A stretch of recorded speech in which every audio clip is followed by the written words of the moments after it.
You know Gray Bar for electrical parts, but there's one more thing you may not be thinking of us for that can help maximize your next project's total value. Our pre-project planning services are designed to help you win the bid, save on labor costs, and keep your installers productive across your entire build. The sooner you call us, the better. Because when we're there from the beginning, we can anticipate your needs and help you solve problems before they become problems. Yep, Gray Bar does that.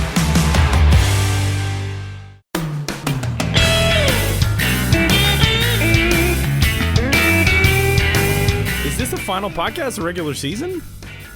It is. Holy cow. That is insanity. I did not, as we started recording, that flew into my head the last second before as the countdown to start recording expired. Yeah, this is the last podcast of the 2018 regular season. What on earth?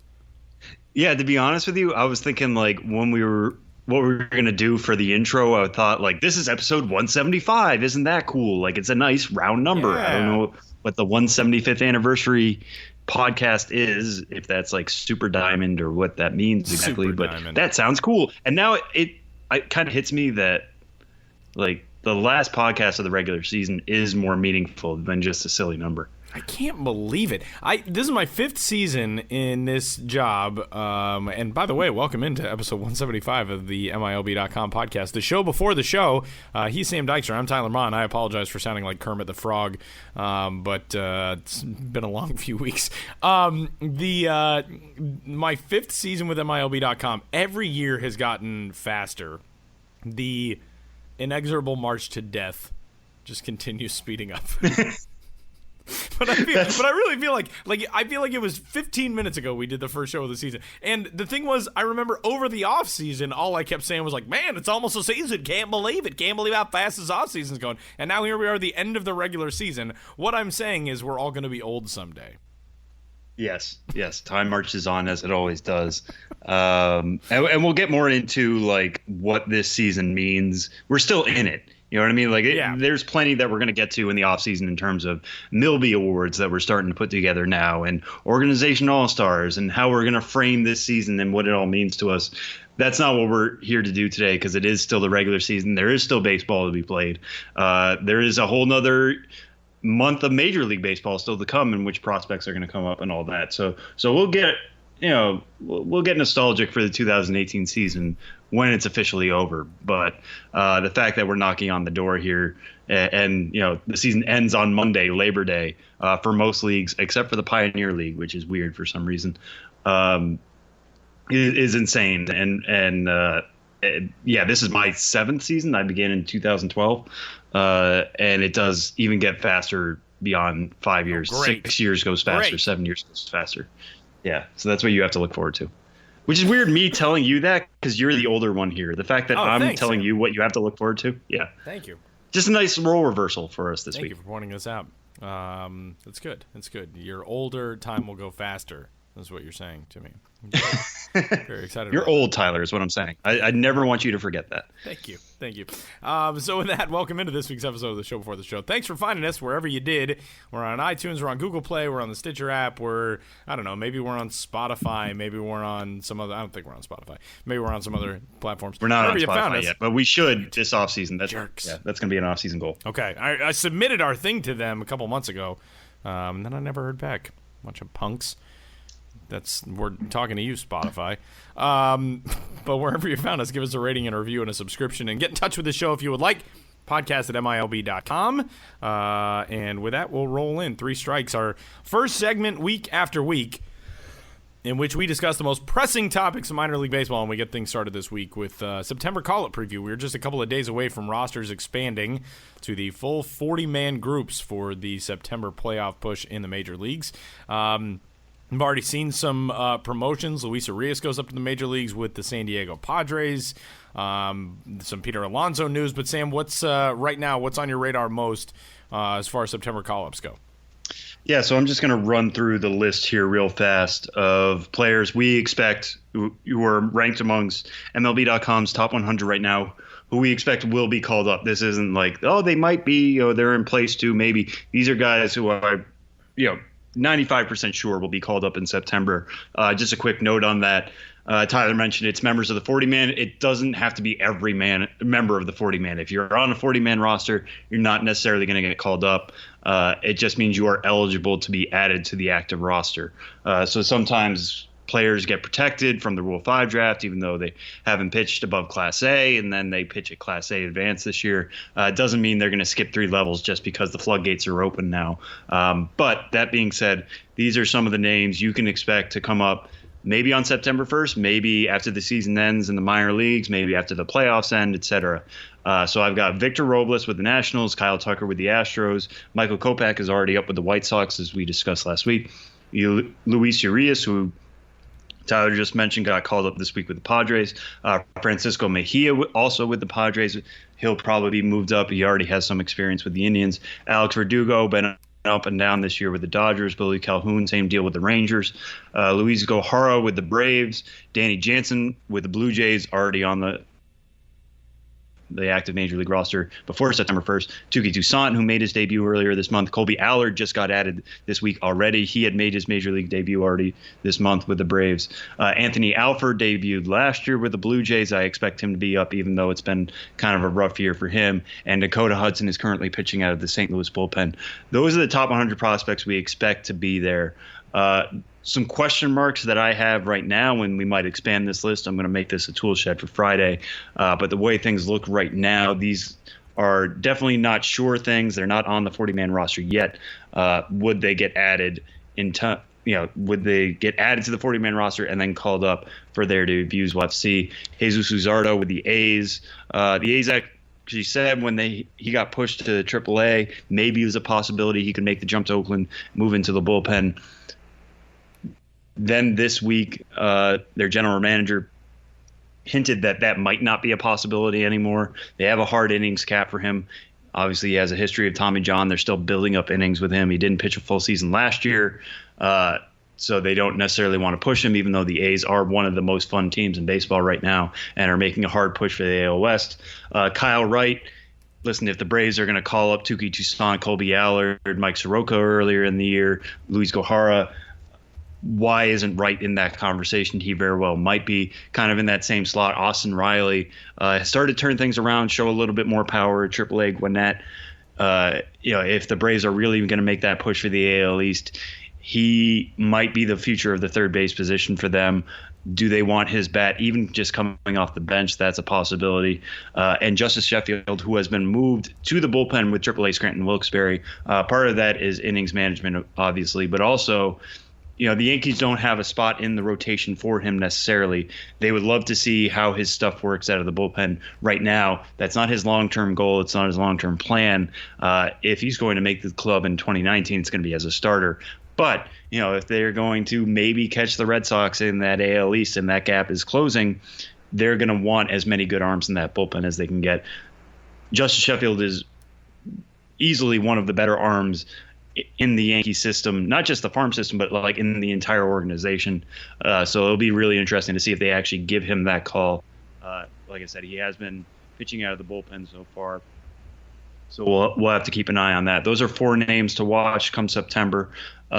Tyler alluded to it a little bit. One name you will not see, which is pretty heartbreaking, is the New York Mets announced this week that Peter Alonso, first baseman, arguably the best first base prospect in baseball right now, will not be making the jump to the majors. A lot of people believe that happens to be because of defense, and his defense is rough. I'm not going to say it's great, even though, in a weird way, they gave him the AAA Defender of the Month in July. So they've already awarded him for his defense and then come back and say that he's not going to get called up because he still needs to work on his defense. The Mets have a crowded first base situation. Jay Bruce, Wilmer Flores, Dominic Smith somehow still isn't getting regular at-bats in the major leagues. So they're not going to be able to find it for Alonso. But that's the reason why this is is so weird about this Mets situation. I mean, we've talked about the Dom Smith thing for like 2 years. This was the conversation we had about Dom Smith a couple of years ago, and now we're applying it to another prospect at first base in that system. Right. And Dom Smith has talked openly about like wanting a chance with the Mets. He said he very much saw himself in the mold of an Ozzie Albies, maybe even Juan Soto or Ronald Acuna, as a guy who was ready to hit at AAA, and all he needed was that chance in the majors. And, once he could prove himself, he thought he could take off, and he just has never really been given that. Then they throw on top of it, hey, by the way, we want you to play left field. Because we have too complicated a first base situation out of our own doing, really. It's just very unfortunate. I am always going to advocate for the best 25 players being in the major leagues. I think Peter Alonso is one of the 25 best players in the Mets system right now. He certainly earned the chance to get a major league look. Even he thinks so. I mean, he's a friend of the podcast. Anybody who listened to that episode a couple months ago knows how freewheeling he is, how willing he is to talk and share his mind. And as journalists, we love that. And I think as fans, anybody would love that. But he told this to MLB.com's Anthony DiComo. I'm not going to lie, it's really disheartening and disappointing, because one of the things that people tell you is as long as you were successful, you're going to be in the big leagues. It's just one of those things where I understand it's an organizational decision. And at the end of the day, I have to respect that. But it's really disheartening because I feel like I've performed and am deserving of a reward. You might decry that as millennials being millennials. You deserve a trophy because you did something. I don't see that at all. I see this as a guy who hit 33 home runs this year between Double-A and Triple-A. If you're the Mets, you want to see how Alonso is going to react to major league pitching. You want to see if he deserves to win the opening day job next year at first base. You're not playing for anything. The Mets they're not going to catch the Braves. They're not going to catch the Nationals. They've known this for a long time. They're already sellers. They traded Jose Bautista. They traded all these names. Yoenis Cespedes is out for the year. I want Peter Alonso to get that chance. I want to see what kind of major leaguer he's going to get, or he's going to be. Instead, this is planning for 6 years down the road, trying to, maybe they call him up at the end of April to delay free agency by a year. Maybe they call him up even in late June to push back arbitration.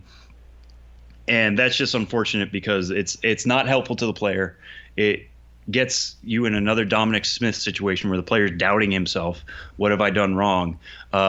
You want your best players to be rewarded. And when you compare that to what the Padres have done with Luis Urias, with guys like Joey Lucchesi, like Eric Lauer at the beginning of the year, if you are ready, we will reward you now. We want you to be happy. You are part of this organization. We want you to feel like you're going to earn your way to the major leagues. Urias, by all accounts, is a better prospect than Peter Alonso, and yet the Padres are willing to start his clock now because he has earned this spot, and that's going to end up, with a happier Urias at a time when the Padres are ready to contend, a more ready Urias because he's going to have that major league time. Trying to worry about what things are going to be like in 2023, 2024 is a little too far-sighted for my taste, especially when guys are knocking on the door right here in 2018. Speaking of September columns, one guy who will not be a September column, but we did not acknowledge at the beginning of the show, we call it a get in the industry. Sam today comes through with White Sox prospect Dylan Cease for the show. Dylan Cease is coming up here in a little bit, so you're not going to be seeing him in Chicago this year, but White Sox fans get excited. Dylan Cease been fantastic, shut down for the rest of the year.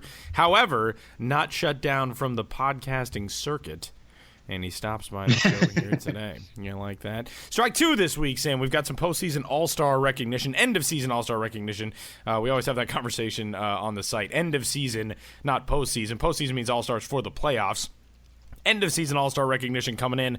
The South Atlantic League, the International League, the Pacific Coast League, those two AAA leagues, the latter two. Some others that came out. Who's standing out most from these award lists? Yeah, so I'll touch quickly on two in the that came out today, which were the Southern League and Florida State League. So the two most recent ones. The Southern League, somebody I feel like we haven't talked too much about on the podcast, but is still kind of an interesting prospect, is Corey Ray was named the Southern League MVP today, which is really cool. He's had, it feels like a breakout season. I don't know. I've had this discussion with other people in our office. Do you really call it a breakout season for somebody who was a college bat, in 2016, was one of the best college bats in his class, one of the best draft prospects, went first round, had a disappointing 2017, and is now a league MVP essentially at Double-A, 2 stops away from the majors. Is that a breakout? Wouldn't quite put it that way for Corey Ray, but he is back on a good track for sure. 27 homers in 130 games this year for Double-A Biloxi in the Milwaukee Brewers system. Add in 35 steals. I mean, that's the power speed combo that a lot of people were expecting out of him. Still only hitting 238 and 170 strikeouts. So as a prospect profile, he's not going to quite push his way into the top 100 with worries like that. But for him to show that power and that speed, that's good enough to get Southern League MVP, which makes him. It's not a dominant prospect profile, like I was saying, in terms of like now we're going to have to talk about him because there are still a lot of holes in his swing. There's still a lot of issues with him, but he is a more interesting prospect now than he was beginning of the year. So to see that growth is really cool. One other one I want to touch on in the FSL, Jose Pujols was named MVP there.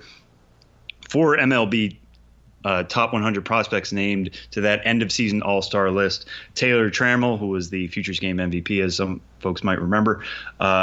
Jesus Sanchez with Charlotte. Ian Anderson with Florida. And Andres Jimenez with St. Lucie. Most of those, except for Trammell, have since moved up to Double-A. That's just kind of how these things work. So these all-star lists are always interesting because how do you kind of weigh – here's a player who only played 3/4 of a season. Is that enough for us to award them? Usually the cutoff is if they're still qualifying for things like average OBP and slugging, then yes, that was good enough. But interestingly, Evandel Isabel, who is somebody, if you listened 2 weeks ago, we talked about like kind of handicapping the Joe Bauman Home Run Award. He was in that discussion. I kind of put him off to the side because he's playing in the Florida State League being a pitcher's park or a pitcher's league at the very least. And he's continued to just tear the cover off the ball. He's now set an FSL record with 35 home runs in 100 games. He leads all of the minors now with 36 home runs. He's pulled away from that pack in a way that I wasn't quite expecting. And yet all of that set the FSL record. His 580 slugging percentage is tops in the FSL right now. His 917 OPS is tops in the FSL. He was named an end-of-season all-star as a designated hitter, does not get the MVP award. Pujols gets that because Pujols was second in OPS, second in WRC plus, second in slugging, second in a lot of the things that Isabel led in, except Pujols also added some really special defensive skills. He was tied for the league lead in outfield assists with 11. So the FSL obviously looking for a more all-around player here for the MVP. We don't have WAR. We don't have something to compare it to, which is a little bit disappointing in terms of how these MVP discussions go, but kind of interesting to see how that shakes out. Some of these other ones that Tyler and in the IL Tide Alley Sweeps Awards, Joey Meneses, who I know a lot of Phillies fans have kind of hoped would get a chance this year. He wins MVP and Rookie of the Year, is a silly award to give in the minor leagues, but we'll put aside. They have a valuable pitcher in Cole Irvin. And PCL hasn't handed out individual awards, but there's some names you'll all recognize, like Urias, Kevin Crone, AJ Reed, Alex Verdugo, Tyler O'Neill, Dakota Hudson, who we've already talked about today. So a lot of big names in those AAA ones as well. You can check all those out on the site or go to the individual league pages. They'll all have those all-star lists, and more of those will start pouring in, obviously, as we get closer to the end of the season on Monday. Strike 3 this week as we wrap up 3 strikes for this week's episode. The playoffs are on deck in actually underway in a couple of leagues. The Gulf Coast League and the Arizona League at rookie level have already opened their postseasons. But which league's playoffs are you going to enjoy watching the most in 2018, Sam? Yeah, so first off, congratulations to the GCL Tigers West for winning the first minor league championship of the season. They won today over in a Game 3 scenario. Which was kind of funny because their Game 2 got suspended in the middle of the way. Like, imagine the World Series getting suspended Game 2, and then you have to come back and play a doubleheader the next day. Obviously, that wouldn't happen. But they take a best-of-3 series over the Cardinals. So congratulations to the GCL Tigers West. One thing I'm finding really interesting, and I do this every year. I feel like the last couple of years when we've had this podcast, I always get most excited for the AAA playoffs, which are interesting because – a lot of these guys who make these teams exciting, have made them exciting at the beginning of the year, have been called up. I mean, they're looking right now at the PCL standings. Memphis is the first team with 80 wins. What made that team good was players like Dakota Hudson, Daniel Ponce de Leon, Tyler O'Neill, who are all with the Cardinals now, and that they're not going to be making that same push. That being said, the International League and Pacific Coast League are the two leagues at the same level that will meet for an actual quote unquote. Well, that's what it's called. It's called the AAA National Championship. It's the one time you get to see two leagues go against each other for a trophy. And, we can talk about whether that means anything. It's basically an exhibition, but it's still cool. It's still something to fight for. And a lot of these guys, some of them, won't be getting called up at the end of the year. They've fought a long time to make the majors. This is their chance to kind of end with glory, which I find really interesting. But what makes this interesting this year is that I was at last year's AAA National Championship game in Scranton, Wilkes-Barre. It was between Memphis and Durham. Durham ended up taking the championship in a really fun game. I think Keen Wong was the MVP after hitting a grand slam. Right now, as things stand, Memphis has already clinched its place in the PCL playoffs. Durham has a magic number of 1, so they're up 6.5 games over Norfolk, very likely to head back to the IIO playoffs as well. And I would love to see a rematch of that, and it's obviously not a clear rematch. Some of the best players on Durham, Brent Honeywell pitched in that game last year. He's got Tommy John surgery. Willie Adames and Jake Bowers were big contributors to that team. Now they're with Tampa Bay. So it's not exactly – wouldn't be Durham going for an exact repeat here necessarily. That said, those two teams are very interesting in terms of the way their major league parent clubs treat their AAA teams. The Rays rely heavily on internal development and getting guys up to the majors as quick as they can, as successfully as they can. Nate Lowe is on that Durham team now. I think he started the year at Class A Advanced Charlotte, keeps passing the test, and now he's earned that look. And Memphis kind of the same situation. A lot of what makes this Cardinals team so good right now is homegrown talent. To see them continue to win like this, it's not easy to do. So to see the formula work again is really interesting. But part of that formula involves really good coaching and really good managing. Stubby Clapp this week was named the PCL Manager of the Year. No huge surprise. Like I said, led Memphis to a PCL title last year. Currently has them with the best record in the PCL this year. He's been really good to deal with on our end. He seems like very much a player's manager, gets along with a lot of the guys. Over on the Durham side, Jared Sandberg the same way. Anybody you talk to, players love playing for him. Really nice person, really good to deal with. And just looking at that in terms of the Cardinals this week, took off the interim tag off of Mike Schilt, their interim manager who took over for Mike Matheny, obviously. The Cardinals have gotten a lot better since Schilt took over. Is that correlation, causation? Not entirely sure. That said, and anybody who follows me on Twitter will know this, I'm always going to beat the drum for minor league managers getting major league jobs, especially ones in systems like the Cardinals who rely on internal talent so much, or ones like the Tampa Bay Rays who rely on that same thing.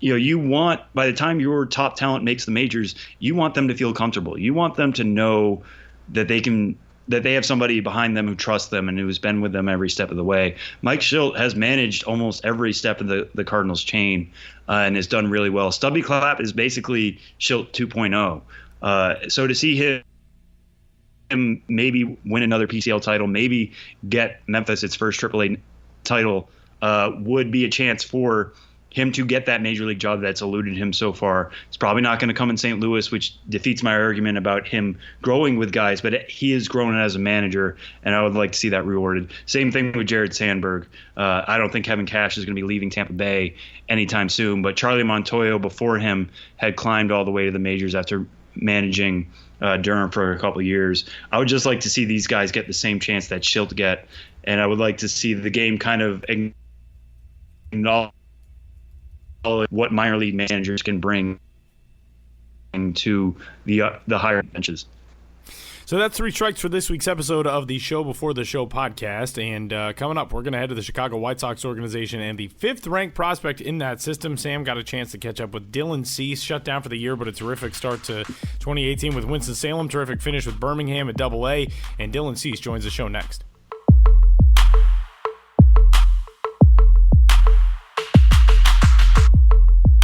Joining us on this week's Minor League Baseball podcast, Show Before the Show, is number 44, overall prospect, Dylan Cease, joining us shortly after being shut down with Double-A Birmingham. Dylan, how you doing? What has this week been like officially now that the White Sox have already announced that your season is already done? Yes, I'm doing great. Thanks for having me. And this week's been definitely a little bit more relaxed for me. Just basically being a cheerleader, so it's been good. Yeah, so take us through where you are right now. Are you still with Birmingham? I'm still with Birmingham, and we have one more road trip, so I'm just pack everything up, get the apartment packed up, and getting ready for that. Cool. All right, so let's take everybody through exactly what led into that decision. You've thrown 124 innings this year, finished up the year with Birmingham, like I said, started out at Class A, advanced Winston-Salem. This is the first time you've ever eclipsed 100 innings in a season. What has this season been like from beginning to end for you? Looking back to where you were as a pitcher back in February, March when you're showing up to spring training, to where you are now after 124 regular season innings. Yeah, I don't think I could ask for a better season, to be honest, in terms of how I developed. I came into the season not really feeling that confident with my off speed, and I feel like I really kind of changed the shape on 2 off-speed pitches and got a feel for everything. So it was really solid. And even though I'm at 124 innings, my body and arms still feel good. So I was happy with it. Yeah, and I'm sure that the White Sox obviously had a number in mind for you at the beginning of the year, and how much was that in your mind going down this last stretch, through August, that you were kind of creeping up there? Because that last start you had for them, 5 innings, and then when were you notified that that was it for you? It was actually the next day that they told me. I kind of figured it might happen just because I think it's kind of a rule in baseball. You're only supposed to go 20% over the next year. So I understand why they did it, and I appreciate that they're trying to, be careful with me. So I kind of figured it might happen. Yeah, so just so the people at home know, last year you threw 93 in the 3rd innings between Class A South Bend and Class A Kannapolis, between the Cubs and White Sox system. We'll get into that in a little bit, but obviously a strong year for you. You had a 2.40 ERA, 160 strikeouts in those 124 innings. It wasn't just being healthy. You mentioned the development of your off-speed stuff. What pitches were you kind of focusing on that? Because you said the shape of 2 of them. How do you feel like they developed, and what were you doing to make those pitches better? Yeah, last year I didn't even throw a changeup really. So this year in high 8, I think I was throwing it over 20 times a game, and I wasn't really throwing my curveball or slider much. And then I got to Double-A, and it kind of switched to where I was throwing more of my curveball and slider. But I changed my curveball grip to a spike curve, and I was able to get a better feel and thought that the shape of the pitch was better and a little bit better feel.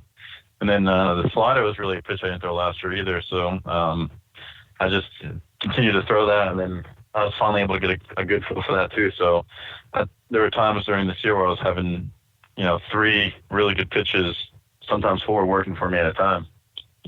Yeah, and that curveball you brought up, people thought it was really good even when you were coming through the draft and coming up through the Cubs system. Why make the change, and what do you feel like it's doing differently now? I didn't feel like it was as sharp as it could be. I didn't feel like I would get takes on it, and I would get people who fell off, but I didn't feel like I was getting a whole lot of swing and misses. And but then you watch guys like a big guy I watched was Dane, where his curveball stays on a fastball plane really long, and then at the end it just breaks off. So that's kind of what I wanted the shape of mine to be like. And when I got to Double-A, I was able to do that pretty quickly, figure out how to get mine shaped like that, and it definitely made life a lot easier. Yeah, and by Dane, we should say you mean Dane Dunning, who was with Birmingham for most of the year, another guy who's been traded into that system. White Sox system obviously very loaded right now. That's part of the rebuild process that they've gone through. But what is it like being with that much talent, I mean, there's yourself. Kopech just got called up. We talked about him on the show last week. Eloy's obviously doing crazy things at Charlotte. You're getting to rub arms with, Dane Dunning. Alec Hansen was there for part of the year. What does this do for you just to be part of this talent group? Yeah, I think it's always a good thing to try to learn and see what everyone else is doing. So especially with a guy like Dane who has good command and good feel for his stuff, there's no reason why you can't go up to him and ask him, what do you do that makes you consistent? What do you do that makes this pitch good? So that was probably the biggest thing, really.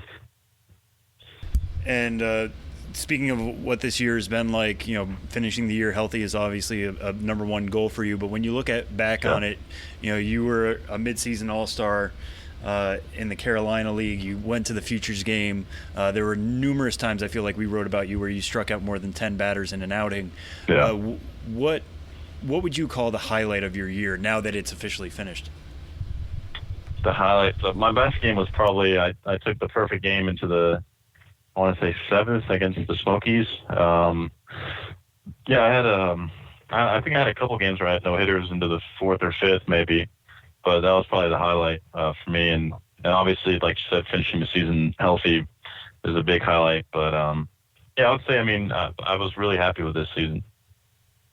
And so one of the things that's kind of on your profile, like we mentioned, was going from the Cubs to the White Sox. Eloy Jimenez joining you in that trade for Jose Quintana. You've gotten to experience both sides now of Chicago fandom a little bit. Obviously, you haven't made the majors yet, so you don't know what it's like to play on the north side or south side. But getting a taste of both of those fandoms, especially at times when they're both rebuilding, how do they compare in your eyes? Yes, I always feel a lot younger when I was with the Cubs, so it's kind of hard to compare. But when I was with the Cubs, all the hype was around, Bryant and Baez and all those guys that were still in the minors and Schwarber. And I was just at the lower levels, really just rehabbing. So this is different because I actually feel like I'm a part of, the rebuild. Do you feel like you get more attention that way because you are a little bit more of the rebuild? I mean, you're on social media. You kind of understand how that goes. You're, playing every day. There's a lot more attention paid to the White Sox system now. Does that trickle down as much as we think it does, or do you feel like you're able to stay even more contained still? Yeah, I think we get a good amount of attention. Eloy and Kopech definitely get, the most, which they deserve. For me, whether I get a lot of attention or not, as long as I'm executing pitches and moving and doing what I'm supposed to, I'm happy with what I'm doing. Yeah, so what does that do when somebody like Kopech makes his debut and you see the way the organization gets excited about it? I mean, it wasn't just the fans who were talking about it, but the organization completely blew it up, announced it a couple days before it was coming. They're as excited to see you guys come up. What is it like to have that backing of an organization and see the guys coming before you, draw that excitement to the South Side? Yeah, it definitely makes it a lot sweeter. I think it just shows you that they're, supporting us and backing us up with everything that we're doing. And, they are planning on counting on us. And as somebody who finished the year at Double-A, I feel like Double-A, normally when I talk to guys, they say they can kind of taste it a little bit closer because guys have jumped from Double-A to the majors. Obviously, that's not in the cards for you this year. But when you did finally move to Birmingham in, I think it was late June, what was that change like going from the Carolina League to the Southern League? Could you feel that much closer, or did this just feel like the next step? Yeah, the baseball definitely felt cleaner. There's a lot of talent high too, but Double-A definitely felt like it was clean professional baseball. So whether or not it feels like the big leagues, I don't know because I haven't been any higher than this, but it feels like it's pretty close. And we've talked about, why you've been shut down, what, they only added 20% and all that, but a lot of it goes into kind of your health history. You were taken in the 6th round out of Georgia, out of a high school in Georgia back in 2014 by the Cubs. They knew you had some elbow problems at the time. You eventually went through Tommy John. Last year you had a little bit of shoulder problems at the end. To come back to this point, what did you do in off seasons, in rehabs, and all of that to kind of get to the point where you could throw 124 innings in a season? Yeah, I think it's just being consistent with with the lifting and all that. I have a pretty good program that I follow with it's called Rapid Sports Performance in Woodstock, Georgia, and they write up a good program, and I really just stick to it. And I do a little bit of Pilates too, so I plan on doing that again this off season. And I wouldn't even mind working with a physical therapist and having them check out my body and see maybe I need to strengthen this in my shoulder, whatever it may be. Is I wouldn't mind doing that, and obviously that's going to help on the long run. Yeah, you mentioned Pilates, and you also, I saw one story talked about how yoga has kind of taken over in your preparation. When did the light turn on to kind of go after working on flexibility in that way? Yeah, I actually don't know. I don't do a whole lot of physical yoga at all. It's more about like the meditation, like the spiritual part of it. But this off season, I've got some like yoga retreats that I'm going to that I'm pretty excited to learn about all that stuff too. So hopefully it has become a bigger part of my preparation.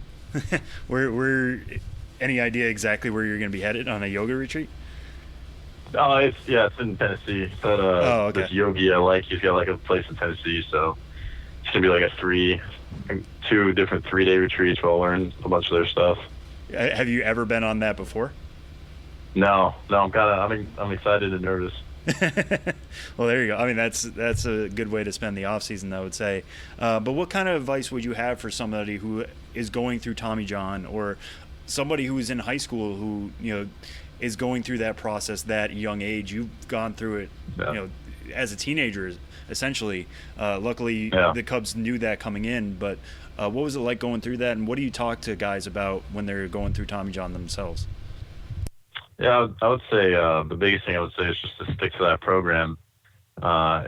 It's nice to have like stability when you really get into it, where 5 days a week you're going to be doing shoulder care for 2 hours a day and lifting for an hour and running and all that. Definitely just do as much as you can for your body at that point and try to take it a day at a time. Yeah, and looking back on it, was there anything you feel like in high school that allowed that to happen? I mean, obviously, Tommy John is pretty regular nowadays, but to have it happen that young, was there anything you feel like if you could go back to high school and pitch differently or pitch in a different way, that you would have changed because of the injury, or do you kind of let things settle the way they settle? I think one of the big things was I gained so much velo so quick that I don't think my body necessarily was able to keep up. If I could go back, I would do more shoulder care and try to learn more about, taking care of my body. But at the end of the day, I was a high school kid. I didn't really know any better. So, I don't know if I can necessarily say I would change anything, but obviously not tearing it would have been nice. But yeah, easier said than done, I'm sure. Yeah. But when did you notice that velo was going to be special for you? Because even now, you're still pumping 98. I mean, I was there at the Futures game, and you were coming in at the end. And in a game that Hunter Green was hitting 100, you were right there with him hitting 98. Velo is such a special part of your game, but also a big thing in today's game. When did you notice that was going to be something you were going to be able to do on the mound? My sophomore year, I hit like 93 in our tryout, and which was a big jump. And then I want to say I hit like 95 or 96. And I only pitched 4 innings and closed a couple games because they were trying to I was playing shortstop and they didn't really need me, and they were kind of trying to save my arm, ironically. But, I probably knew my sophomore year. All right, so we'll kind of end looking towards the future a little bit. We talked about the past, but going into this off season, you got the yoga retreats coming up, but knowing that you're probably going to be starting next year, either Double-A or Triple-A Charlotte, how does that change things for you, knowing that a potential debut could be coming for you in 2019? Because I know when Kopech got called up, there were people asking about you up there in Chicago, and they were saying they were hopeful that you could be a part of the team in 2019. What does that do for your outlook going into this offseason? Yeah, I think that's just going to help me prepare and focus even better. Put as much into it as I can. I'm not going to necessarily worry about anything like that, but it's going to keep me eating good and lifting and getting my body ready. That's for sure. And just to go back to this, because I wanted to circle back to it as well, you brought up the slider. I've read scouting reports on you. Like you said, it's not something you really threw before. When was it? When did you decide to make that part of your arsenal? And what do you do to differentiate in terms of breaking balls, your curveball from your slider? I mean, really, I started throwing it in Double-A. I just one day decided I was going to throw it hard, and I threw it harder, and I actually kind of got a feel for it, and then I was able to execute it consistently for the rest of the year, pretty much. And it's really about the grip. And the curveball is obviously more of like a 12 to 6 pitch, or my slider. My slider actually has kind of a similar downward action like that, but it's not quite. My curveball is like 75, 78, 79. My slider is, should be 83 to 87, 88.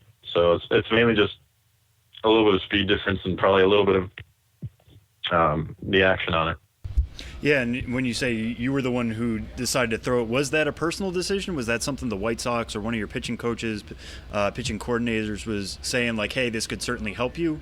Or was that just something you came up with fooling around in a bullpen? I always wanted to throw one, and the Cubs didn't let me. And then I got with the White Sox, and they were okay with me doing it. So I talked to Matt Seletsky and I think JR were the two biggest guys that helped me with my slider and helped me figure out the grip with it.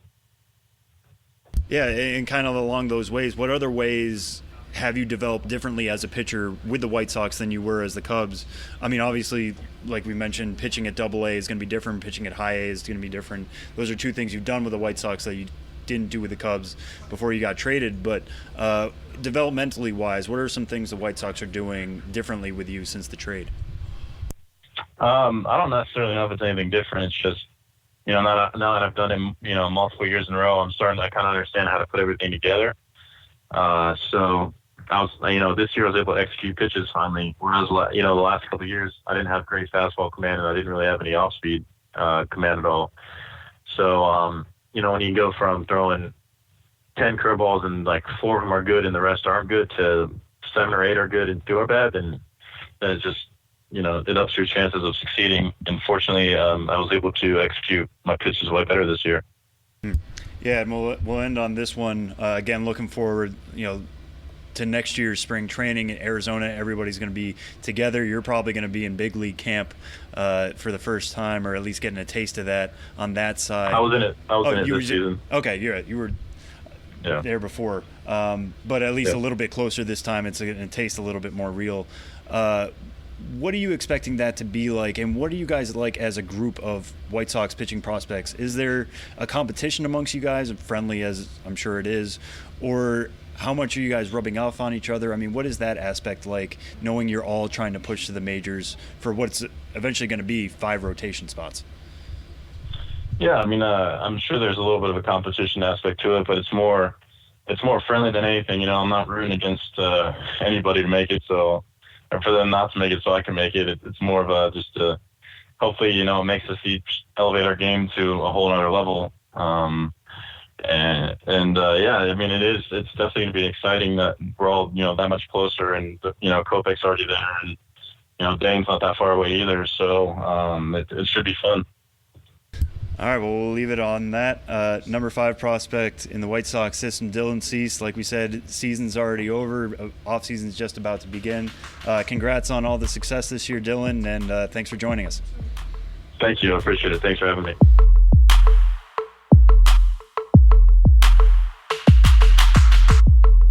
All right, well, joining us this week for episode 175, which is a lot of episodes, is Benjamin Hill, fresh off his trip to Aberdeen and fresh off, people should know, the first time we recorded this.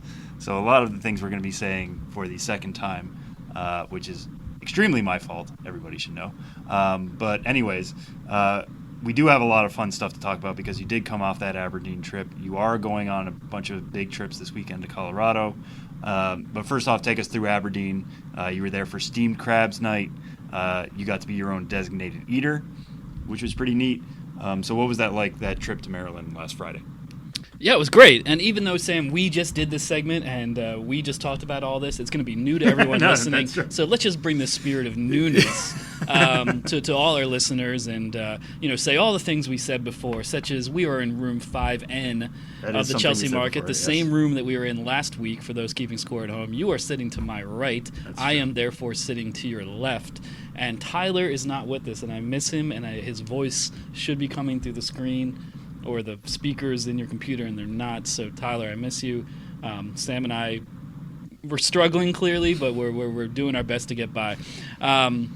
As Sam mentioned, I'm hitting a milestone this weekend in Colorado. The final 2 ballparks I have yet to visit. We'll get to that in a second. But this past Friday, I wrapped up my incremental kind of haphazard New York Penn League tour by going to Aberdeen on Friday night to see them play as the Steamed Crabs. They're usually the Iron Birds. They played as the Steamed Crabs as an homage to the quintessential food in Maryland, essentially. The Chesapeake Bay, Maryland seafood, blue crabs. So they have a celebration of crabs at the ballpark. I think it should be noted that the Iron Birds celebrate crabs at the ballpark, year round. There are crab concession items of all types that you can get all the time, including the crab pretzel with a cream cheese based crab dip, an Old Bay sausage, a crab flatbread, what have you. As you mentioned, I was my own designated eater. I had a chess steak. That's a Chesapeake style cheesesteak on a gluten-free bun. I had some fries with crab dip.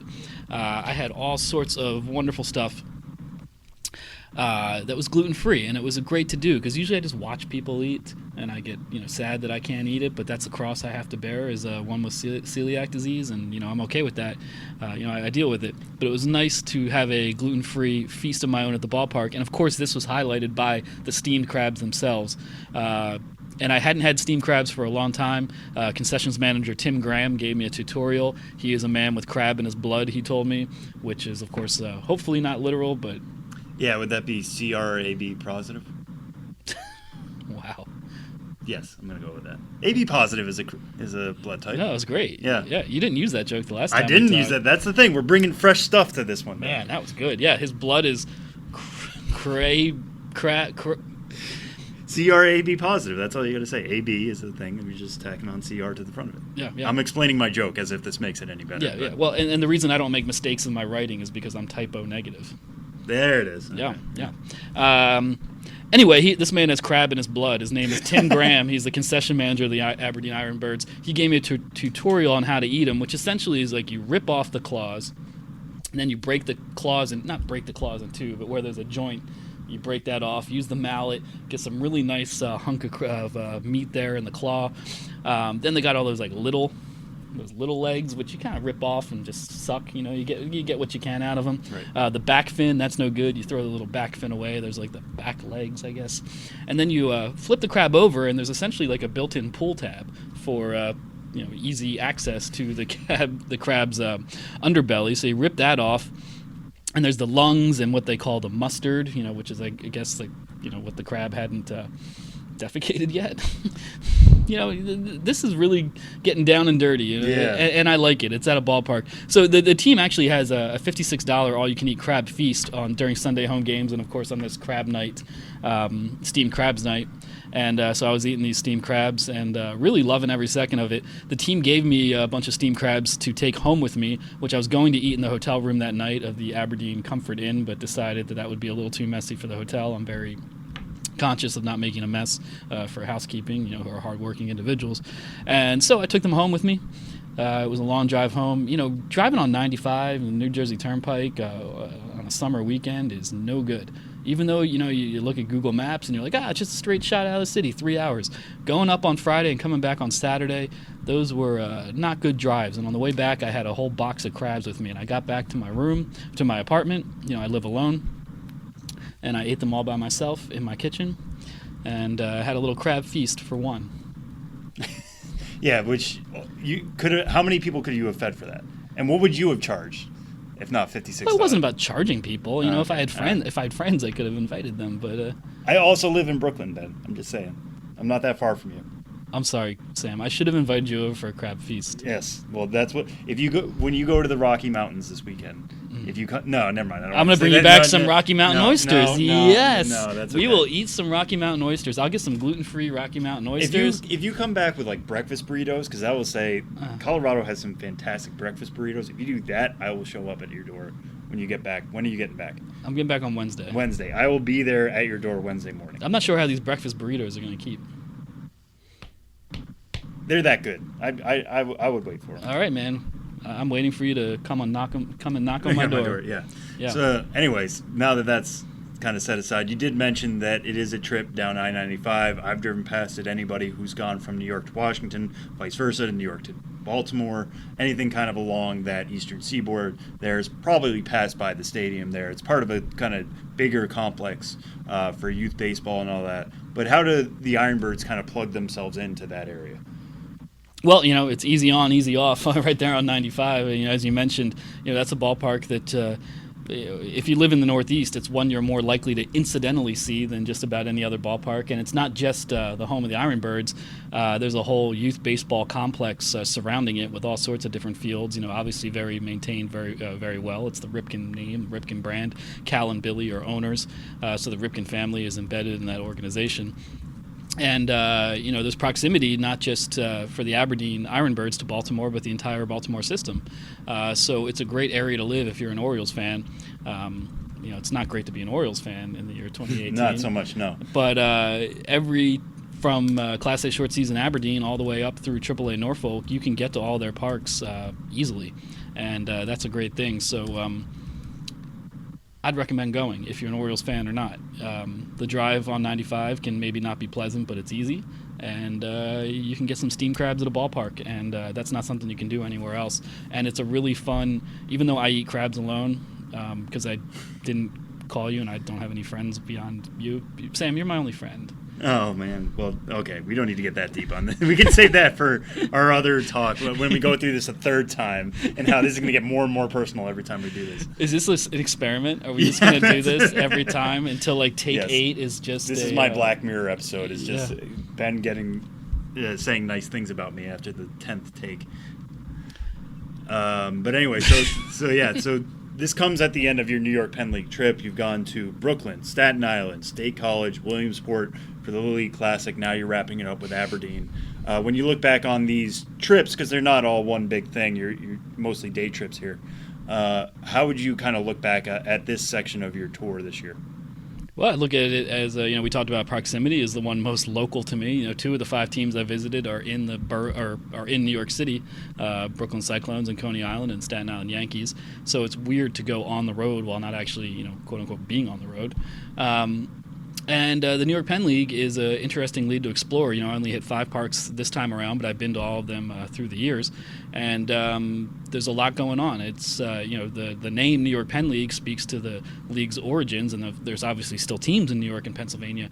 But now you see a much more sprawling footprint in that league and a mix of the old guard like Batavia and Auburn, the smaller cities with your Staten Islands and your Brooklyns, and Lowell Spinners in a nicer new facility, a new-ish ballpark in Morgantown, West Virginia, and what have you. So it's a fun league to explore with a lot of diverse environments, and I'd say it's similar to the Midwest League in that way, and therefore one of my favorite leagues in minor league baseball. All right, so looking forward to this weekend. It's a big weekend, not only because it's the last weekend in minor league baseball, but it's also the chance for you to tick off the final 2 stadiums that you have yet to see of the 159 minor league stadiums. For those who don't know, Roger Dean Stadium in Jupiter, Florida is shared by both the Jupiter Hammerheads and the Palm Beach Cardinals, so there's 159 for 160 teams. You are going to Colorado Springs to see the Sky Sox before they end their AAA affiliation and they become a rookie-level team in the Pioneer League. And speaking of the Pioneer League, then you're going to Grand Junction, and at that point you will have seen everything. We'll get more into what that feeling is going to be like next week once you've completed that journey. But what are you looking forward to about going to Colorado, going to see these 2 clubs?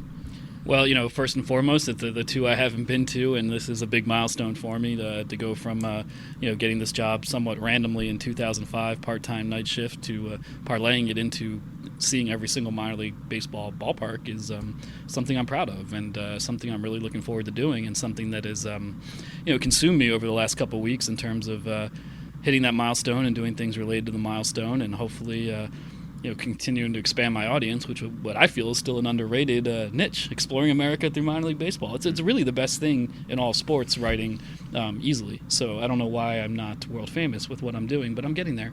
And but all kidding aside, it does mean a lot to me, and also I'm not kidding. And so Colorado Springs, as everyone knows, rookie level Helena will be relocating to Colorado Springs next year. The Double-A team currently existing in Colorado Springs is going to go to San Antonio. The Double-A team currently existing in San Antonio is going to go to Amarillo and play in a new ballpark. I mean, we all know that. But I will be seeing the last weekend of I'll be there Sunday, Monday, so I'll see the final 2 games in Colorado Springs Double-A history, and also their last weekend as the Sky Sox. And their last 2 teams as the Sky Sox, because they're going to change their name to something like the Rocky Mountain Oysters or something like of that is nature. A possibility. It really is that possibility, and that's a euphemism, Rocky Mountain Oysters, and.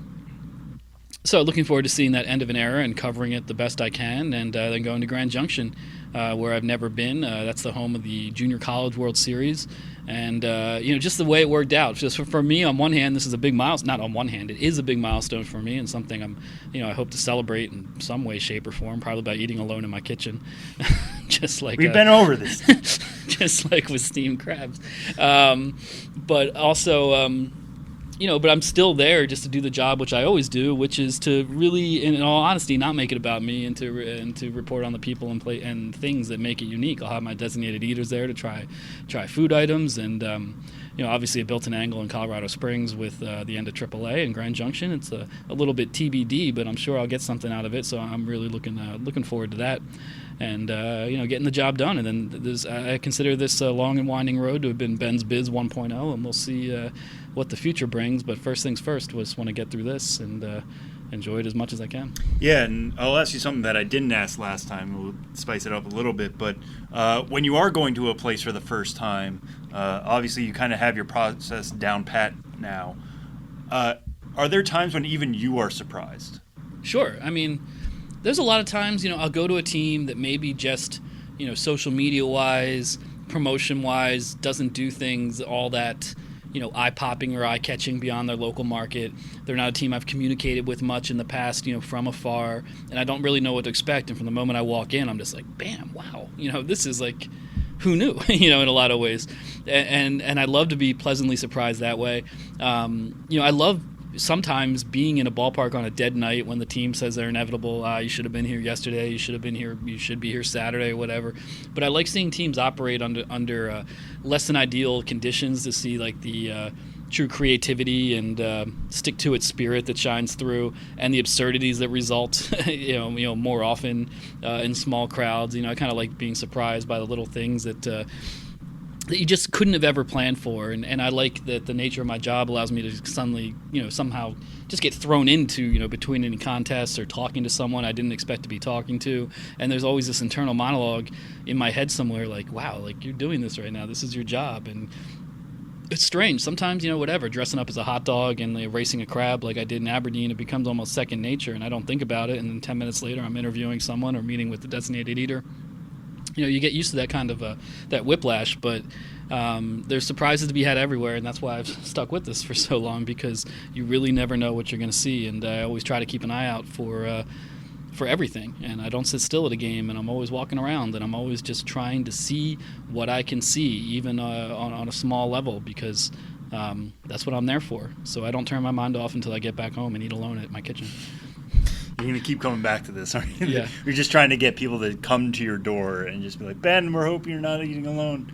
Yeah. I live on Beverly Road right off the Q stop. See, there you go. Just find it. Everybody will know Ben in that neighborhood. Yeah. But this is the last weekend of minor league baseball. That means the last opportunity for promotions.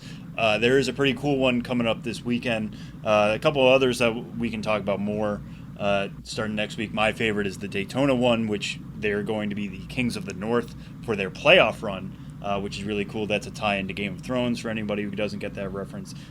Daytona won the FSL North Division first half title, which allowed them to kind of plan this in advance. They weren't just ordering these jerseys last week, basically. So that'll be really cool. Look for that during the playoffs. Teams still need to sell playoff tickets. Promos are still going to be involved. But one of the more popular promos across the minors, I feel like this year, recent years, has been office night. And there's going to be a really cool office night this weekend to kind of end things all together in Scranton, with the Scranton Wilkes-Barre Rail Riders, obviously home of Scranton, home of the office. What can you tell us about that? Well, I can tell you the Scranton Wilkes-Barre Yankees is the most characters in a team name in all of minor league baseball. And fun fact, Yankees. Scranton Wilkes-Barre Yankees. But they're not the Yankees anymore. Oh, right, Rail Riders. Oh, my goodness. Rail Riders has even more characters. So Right. So they have the most characters in all of minor league baseball. And then fun fact beyond that, even though they carry the name of Scranton / Wilkes-Bar or Barry, depending on your preferences, they play in neither of those locales. No, they don't. Yeah. They play in Music, PA, but that's neither here nor there. That's just something for you to impress your friends, your girlfriend, your boyfriend, your husband, your wife. It's like that old SNL skit. Scranton, Wilkes-Barre, either Scranton or Wilkes-Barre, discuss. Yeah, exactly. That's the coffee lady. Is it coffee lady? I think so, yes. Is that what she was? Mike Myers. Anyway, as you know, the NBC sitcom The Office, which ran for 9 seasons, was based in Scranton. And 5 years ago when the show ended, a rap party was held throughout the city of Scranton that culminated at PNC Field with the full cast, including Steve Carell, who was originally not scheduled to be there. So that was a huge promotion that, with no disrespect to the Rail Riders, they kind of lucked into just based on being based where that show was. But this year, this weekend, I think Saturday, I believe, but check my column for all the details. That's your hook to actually go check it out. Right. Otherwise, you'll never know when it's happening. MILB.com promo preview column running Thursday, the same day this podcast drops. They are having an office promo. It's been 5 years since the show ended. They're giving a Dundee Award to the first 2,500 fans in attendance, a reference to the Dundee Awards given out by Michael Scott on the show to employees in his office. They're also soliciting nominations for specific Dundee Awards, such as Best Boss, Best Beat Writer, which can also be spelled B-E-E-T, as a tribute to Dwight Schrute and his Beat Farm, and so on and so forth. Having an Office Olympics with a yogurt lid gold medal. Vance, I forget his first name from the show. The guy from Vance Refrigeration, the actor who plays him, will be at the ballpark. So during the last weekend of the season, you see a lot of fan appreciation nights, and you see a lot of mystery giveaways, which is essentially just teams, a dramatic way to say we're cleaning out our storage closet. Right. So for a team like the Rail Riders to have one of their premier promotions on the last weekend of the season is not necessarily a common thing. In a lot of cases, a lot of interns and seasonal help has gone back to college or whatnot. So a lot of times teams are understaffed. School has started again, even if it is a holiday weekend. People's thoughts go to football and the opening of NFL and college football and high school football. It's kind of a tough time of year to close things out. So kudos to the Scranton Wilkes-Barre Rail Riders, yes, who play in neither Scranton nor Wilkes-Barre, for having this promotion this weekend. All right, so lots of big things coming up this weekend. Check out the promo preview column, as Ben said. Something that I doubt will be in there is that you are going to Staten Island to defend a bubblegum blowing competition, or your bubblegum blowing title, I should say, that you won during your first trip to Staten Island this year. Yeah, I leave for Colorado on Saturday, but on Friday night I'm going back to Staten Island. Last time I was there, they had a bazooka bubblegum blowing contest, which I won the semifinal round. I won the finals on top of the dugout after the game. Everyone was deeply impressed by my bubblegum blowing skills. I mean, not really. We can say they were. We can say that. We can definitely say that. Everyone was deeply impressed by my bubblegum blowing skills. And so on Friday, when I go back, Kurt Bavacqua, former Major League slugger of sorts, not a household name, but a guy who had former Major Leaguer, played good 15, 16 years in the bigs, if my memory serves. In 1975, he won a bubblegum blowing competition that was immortalized on a Topps card the following season, and it's a massive bubble. So Will Smith, the president of the Yankees, is a fan of gum and Kurt Bavacqua and the intersection of the two. So he invited Kurt Bavacqua to the ballpark to defend his crown, and I'll be going up against Kurt Bavacqua at the ballpark in a bubblegum blowing competition. Staten Island, Friday night. Be there. or B Square and join me in my apartment after the game for a post-game meal. All right, so lots of accomplishments coming up this weekend. You're going to be blowing lots of bubble gum on Friday, then you're heading to Colorado, finishing all 159 ballparks. Lots of big things. We'll talk about it more next week. We'll have you as the featured guest. We'll kind of blow it out next week now once you complete it. But good luck this weekend. Have fun in Colorado, and we'll see you next week. Hey, yeah, I'm looking forward to it. There's a lot coming up. I'm looking forward to taking a break from minor league baseball sooner than not because I need time to decompress. Hopefully I can go see Ozzy Osbourne at Jones Beach on Saturday, September 8th, if anyone wants to go with me. Let me know. And that's it. That's it. All right. And Tyler's totally going to leave that in now. Yep.